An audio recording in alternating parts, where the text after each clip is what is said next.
Bon, alors bonjour, mon nom est Donald Peter Bezo, inspecteur en bâtiment. Aujourd'hui, on va inspecter un bâtiment qui se veut à l'origine des appartements qui va être vendu en condo par le propriétaire actuel. Il va y avoir 3 unités, nous autres, un seul est convoité.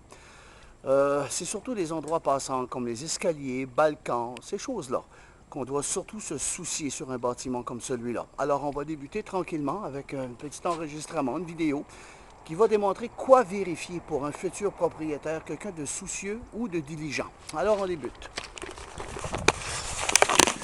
C'est sûr que des choses simples comme l'entretien général va faire partie des soucis. Si je regarde d'abord en première façade, on se rend compte vite fait que c'est pas le genre de travail qu'on rencontre aujourd'hui sur les maisons conventionnelles. Je parle du tour de la porte. L'entretien, bien sûr, l'escalier, un endroit passant, on doit s'assurer que c'est conforme.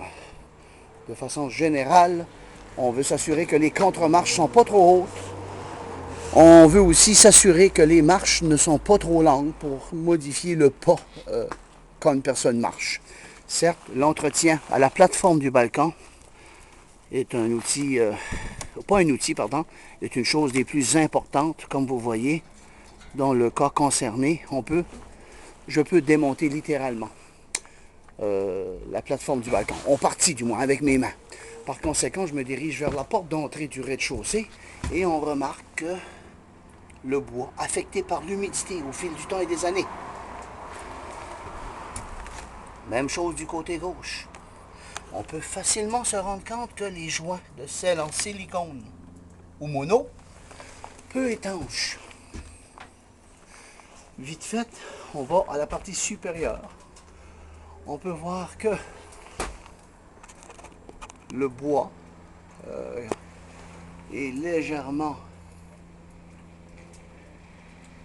manque légèrement d'entretien. Si on porte attention, on agrandirait l'image, on voit que le mortier est fissuré au-dessus de la porte et au-dessus de la fenêtre aussi. Mais on va monter l'escalier. Vous voyez, ce genre d'ouverture au mono, au joint, c'est les situations qui peuvent et vont causer des problèmes au fil du temps et des années. Par conséquent, si on maintient l'entretien régulier, exemple comme cette partie ici de la fenêtre, on voit très bien que le mono est en bon état. Par contre, il faut faire attention. Faire attention du fait qu'on a une polythène ou un plastique dans la fenêtre. Ça nous permet de dire que l'air froid doit infiltrer le bâtiment. Maintenant, un autre point important, le coin, le mono en haut. On se rend bien compte que les ouvertures permettent à l'air d'entrer, surtout les petites taches noires foncées.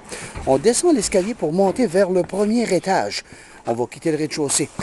Fait important, regardez la structure d'acier, de métal de l'escalier. Je suis en train de la démonter avec mes mains, là. Puis c'est pas une farce, regardez la rouille. Alors, on a eu un manque d'entretien, flagrant. On peut voir aussi que la première marche en béton est inclinée, fissurée. Tout ça est bien sûr relié à l'entretien. Je monte. Le sel, qui permet une meilleure adhérence en période hivernale, par temps froid, où se forme la glace. Remarquez ici que le métal a gonflé à répétition et on a peinturé dessus. Je ne le déferai pas là. Ça, c'est du métal qui a soufflé par la rouille. Bon, je continue. On monte. Regardez.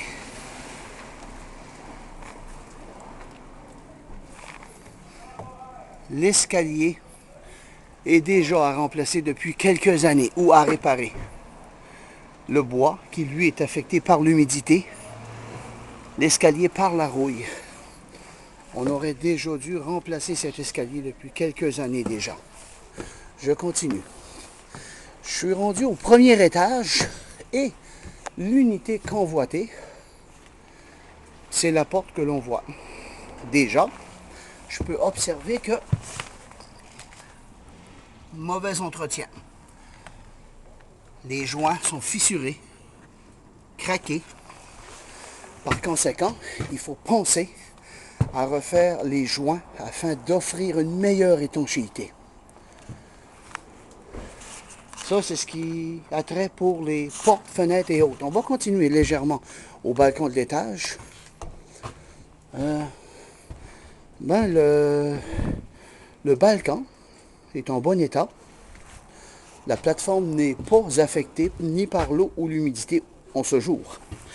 Il faudrait toutefois tenir compte du fait que la rampe du balcon, elle, a moins de 42 pouces et demi en hauteur.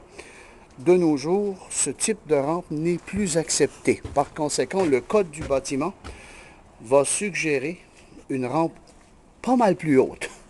Je dirais près d'un pied. En termes de hauteur, je ne l'ai pas mesuré encore. Fin de l'enregistrement.